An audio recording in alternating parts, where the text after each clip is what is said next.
begini Bu ya, itu kan saat pisah, nanti hakim di pengadilan itu akan memutuskan ya siapa hak asuhnya ibu. Biasanya ke suami tetap diberikan hak untuk kewajiban untuk memberikan nafkah untuk anak. Kalau untuk istri kan sudah pisah, makanya ibu sebut mantan, kan?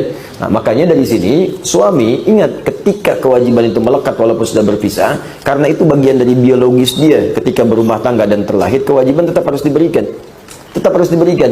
Ini jangan lihat kepada mantan istrinya, lihat kepada anaknya, karena nggak ada mantan anak, nggak ada mantan orang tua. Suami ada mantan suami, istri mantan istri ada, mantan anak nggak ada. Mantan ayah nggak ada, mantan ibu nggak ada. Ini mantan ayah saya nih, nggak ada, tetap ayah. Ini mantan ibu saya, tetap ibu. Karena itu, karena terikat masih dan dia mewarisi, dan dia mewarisi. Perceraian kedua orang tua tidak menggugurkan hak waris anak itu darinya.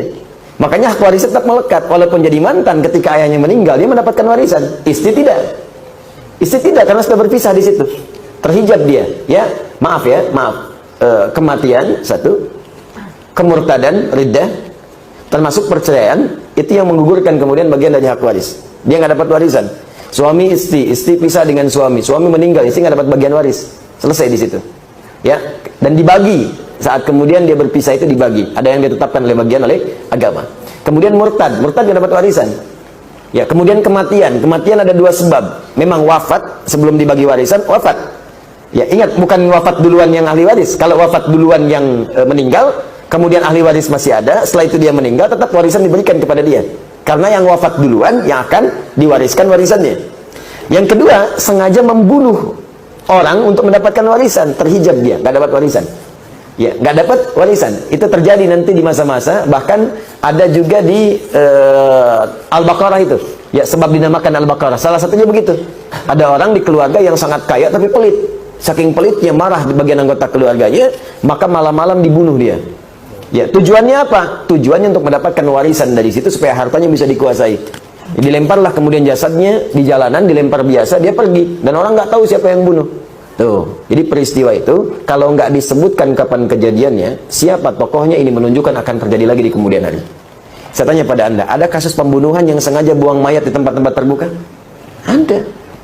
Ada. Ada kasus pembunuhan karena warisan? Ada. Ada kasus pembunuhan karena selingkuh? Ada. Makanya kasus-kasus itu diisyaratkan dalam Al-Quran di masa lalu supaya tidak terjadi di masa depan. Tapi kalau disebutkan tokohnya kapan kejadiannya, ini menunjukkan kejadian itu hanya terjadi pada orang itu dan tidak akan terjadi lagi. Seperti Maryam, anaknya Imran, disebutkan namanya plus bintinya sekalian, wa Maryam ibnata Imran. Kejadiannya disebutkan, tak pernah disentuh laki-laki manapun tapi bisa mengandung dan melahirkan. Ini artinya yang bisa mengandung dan melahirkan tanpa disentuh laki-laki manapun cuma Maryam. Dan tidak akan pernah ada Maryam lain. Ya, ingat, tidak akan pernah ada Maryam lain. Walaupun di masa sekarang ada namanya Maryam, bisa mengandung, melahirkan tanpa bapak, banyak yang gitu mah. Ya, tapi yang tak disentuh laki-laki manapun cuman Maryam binti Imran. Jelas ya? Baik.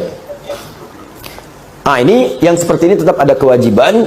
Dan kewajiban itu tetap diberikan dengan cara yang halal. Jangan berikan yang haram, karena itu pun anak akan tumbuh, mungkin melahirkan pahala bagi Anda. Dengan istri mungkin berpisah, tapi anak itu mungkin jadi penghafal Quran. Anda kurang amalan, anak itu mewariskan amalan untuk Anda, maka berikan yang halal padanya, supaya pekerjaan amal solehnya mudah dilakukan.